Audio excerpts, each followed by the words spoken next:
Let's have this person. Good morning, P-Tennis Daily Show. Happy Tuesday morning, happy New Year's Eve. Hope your Tuesday is off to a great start so far. My name is Alan, I'll be your host today. Faculty member of our fitness athlete division, is currently serving as COO of ICE as well. If you didn't catch Jeff's episode yesterday, totally monster episode, go back and give that one a listen, kind of recap 2019 and where our head is at moving forward for 2020. Today, I want to talk about the supine lumbopelvic manipulation mobilization technique. So this is something a lot of us are familiar with. We learned this in school. Most of us learn this in school. When we look at the research on thrust and non-thrust mobilization for the lumbar spine, the research usually uses this technique or the sideline lumbar roll, but a lot of the research, especially the earlier research, is on this technique.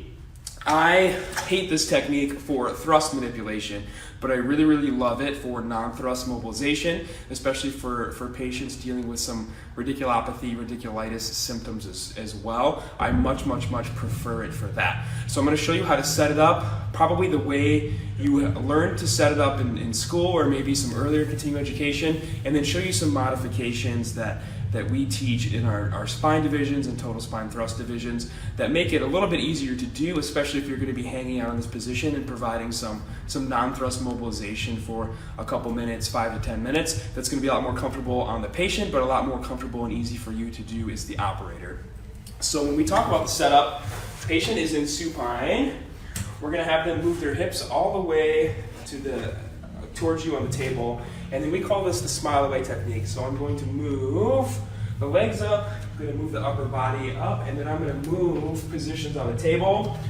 So now the patient is smiling away from me. That's how I like to remember it. From here, I'm going to have her cross her arms, do a little bit of a sit-up, and then traditionally you might have learned that the patient should cross their arms behind their head. Cross your arms behind your head.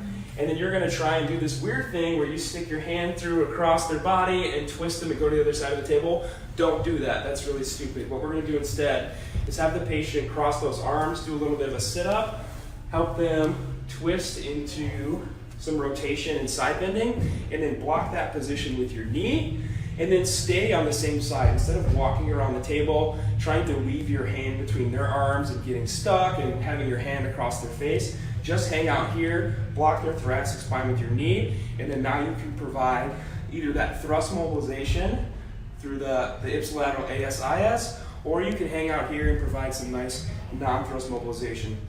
Take your hand and cup it. Don't provide force right through the ASIS, but rather provide it around. So a nice gentle cup. Here we're stabilizing the elbows and just some nice downward non-thrust mobilization. This is a much more comfortable position. We can hang out here. We can really sink in with our body and really hang out here and do this for a long period of time. Fairly comfortable for the patient. Comfortable? Mm-hmm. Comfortable. And really much better than you trying to reach across the table, having one arm interlocked, and trying to do this weird pushy-pulley thing that will not allow you to really hang out and provide any sort of long-term mobilization that's comfortable. So when do I like to use this?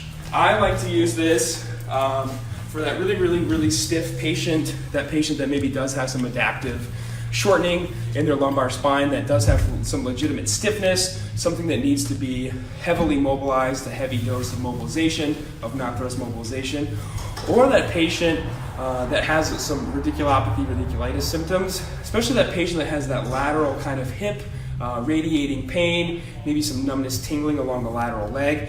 That patient responds really well to this non-thrust mobilization, really opening up the whole side of that spine with rotation, side bending, and a little bit of flexion, and really allowing you to gap that joint and relieve that nerve root and do some nice pumping action there to relieve those symptoms.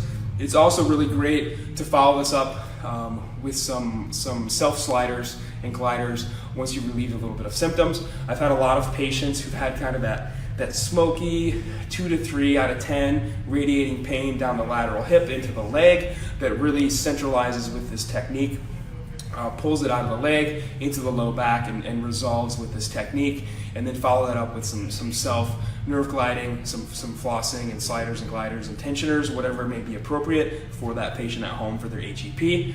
But try this out. The way we set it up, it's really easy to get somebody in that position. It's really easy to just hang out here for 5 or 10 minutes and give them that mobilization, and then have them pop up and reassess them, and then head out into the gym, do some strengthening, give them some stuff to do at home to continue to relieve their symptoms. Great to follow this up with some long axis distraction with the broomstick method or with the bike tube method to continue to relieve those radiculitis symptoms at home. So try that out. Hope that helps. Really simple and short, especially once you get practiced in setting it up and delivering it. You can really get somebody set up quick and start to resolve their symptoms pretty quick with this technique. Again, because of the way you're set up, I don't like this technique for thrust mobilization. I much prefer side lying, but for non-thrust, I think this is the king mobilization for the lumbar spine, especially for that patient with kind of that lateral foraminal stenosis type presentation where they have that lateral radiculopathy type symptoms radiating into the leg with a little bit of numbness and tingling. So try that out. Let me know your thoughts.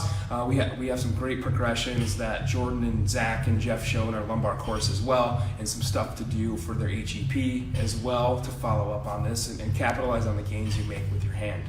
So that's all I've got for you today. Short and sweet. Hope you all have a great New Year's Eve. Hope you have a great into 2020. Be safe. I'll be back on here Thursday. I'm going to talk about my thoughts after one whole year as a new clinic owner and kind of pros and cons and everything Mitch and I have discovered across the way. So tune in Thursday for that. Other than that, hope you have a great New Year's Eve. Bye, everybody.